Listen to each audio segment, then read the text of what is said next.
तो संत किसको मानना?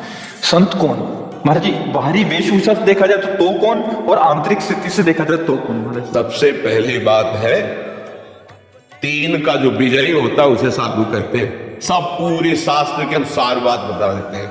जो शास्त्रीय भाषा में कहते हैं पुत्रेषणा, वित्तेषणा और लोकेषणा, और शाब्दिक भाषा में कहते हैं कंचन, कामिनी और कीर्ति। जो काम पर विजय प्राप्त किए हैं और जो धन पर विजय प्राप्त किए हैं, धन पर विजय प्राप्त हो तो धन की आशा का त्याग किए हुए हैं, और जो मान कीर्ति की वृत्ति का त्याग किए हुए, उसे ही महात्मा कहते हैं, उसे ही महापुरुष कहते हैं। जो मदन, मद, मोह, मत्सर, इन पर विजय प्राप्त। महाराज जी ये तो आंतरिक स्थिति हो गई। अभी हम जो संसार में सामान्य जीवन, आंतरिक स्थिति का ही बाहर प्रकाश होता है, यह बात समझ लो। घर में दीपक जलेगा तो खिड़की से बाहर से रोशनी पता चल जाएगी अंधेरा है कि प्रकाश है। व्यवहार में पता चल जाएगा। ड्रामेबाजी का व्यवहार अलग होता है, समझ रहे हो? अगर हम रुपया लेंगे ना तो तुम्हारे दिमाग नहीं बदल सकते, ध्यान रखना। और जिस दिन हम पैसा लेने लगेंगे उस दिन ये सब नहीं चलेगा जो आज देख रहे हो आप। ये आज इसीलिए है बिल्कुल प्योर शुद्ध का, कोई भी मिलावट। हम आपको हलवा पूड़ी का प्रसाद नहीं दे सकते, हमारी क्षमता नहीं। हम आपको गुलाब जामुन का प्रसाद नहीं दे, हमारे यहाँ प्रसाद नहीं बैठता कभी, क्योंकि है ही नहीं। तो बचे क्या? जो व्यवस्था है वो अपना किसी तरह उधर पोषण के, सब अपने धर्म से कार्य में लगे। महाराज जी बाहरी वेश से, जैसे आपने बोला एक तो मुंडन और एक ये, तो क्या ये किसी गुरु द्वारा ही प्रदत्त होता है? गुरु प्रदत्त, बिना गुरु प्रदत्त सन्यासी या वेश नहीं धारण किया जाता। आज सैकड़ों लोग बिना गुरु प्रदत्त धारण। हाँ, थोड़ा सा वैराग्य आया, थोड़ी दाढ़ी बढ़ गई, वैराग्य का तो आया नहीं, तो नहीं तो गुरु शरण में होगा। थोड़ा सा प्रमाद आया, कायरता आई, और भेष परिवर्तन कर लिया, माल छानने को मिलेगा, पूजने को मिलेगा, रुपया मिलेगा, उन्हीं से नौटंकी नाटक होता है। और जब वैराग्य आता है तो फिर ये नहीं होता, फिर भगवत प्राप्ति की चाह होती है। और फिर जो ये वैभव होता है वो आखिरी बात होती है। जब सिद्ध हो गया, भगवत प्राप्त हो गया, काम हो गया, तो भगवान जगत मंगल में उतार देते हैं। ये प्रारंभ नहीं है, ये अंतिम होता है।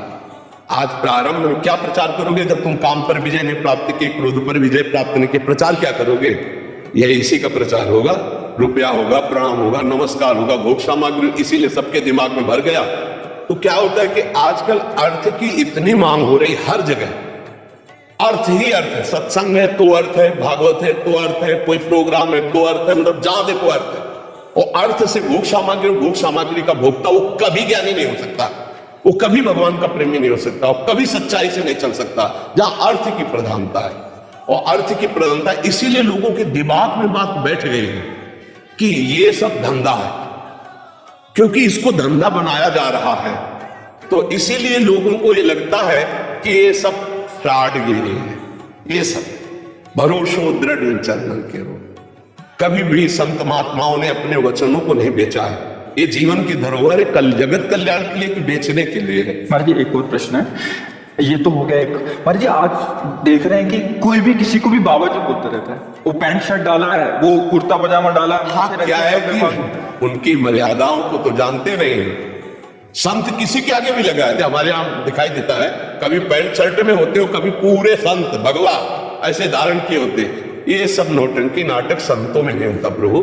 एक गुरु मर्यादा होती है। जो गुरु ने लंगोटी लगा दी, जो गुरु ने भेज दिया, वो आजीवन उसको निर्वाह किया है। संत उसमें लंगोटी धारण करेगा? अरे बिना लंगोटी का कोपी नवंता खलु भाग्यवंता, संत की स्थिति ऐसे। अच्छा, गृहस्थ में जो संत होते हैं वो अपनी मर्यादा से होते हैं, पैजामा कुर्ता पहने, कंठी है, तिलक है, नाम जो वो अपनी मर्यादा से रहते हैं। तो जो मर्यादा आचार्य परंपरा से बने उसका त्याग किए हुए जानते नहीं। एक हितधाम में लाल कपड़ा पहने हुए थे, तो उन्होंने प्रश्न किया, तो जब उन पर दृष्टि गई तो स्थिति कुछ थी नहीं। तो हमने कहा प्रश्न बहुत ऊंचाई कर रहे हो, कहां से संन्यास लिया है? बोले कैसे नहीं, अपने मन से पहन लिया। तो अब क्या होता है कि भेष बनाने में कोई ज्यादा देर तो लगती नहीं। नीचे लाल पहन लो, ऊपर लाल पहन लो, नीचे पीला पहन लो, ऊपर पीला पहन लो, जैसा मनावे वैसा तिलक लगा लो। कोई जानने वाला तो है नहीं कि आपके संप्रदाय का तिलक लगाए, आप किस आचार्य से जुड़े हुए हैं। अब वो क्या, वो जो कार्य करेंगे वो संसारिक कार्य करेंगे और बेइज्जती होगी संतों की। ये देखो ये अमुक बाबा, अब वो पैजामा कुर्ता पहने हैं अमुक संत। यार संत किसके आगे लगता है? आचार्य परंपरा से जुड़े हुए, वैराग्य दीक्षा लिए हुए, उनके आगे संत लगता था। भाई ऐसे आचार्य, शास्त्री या ऐसे पदों से हम सम्मानित सबको किया गया है। लेकिन संत शब्द लगा है आचार्य परंपरा से जो संत है।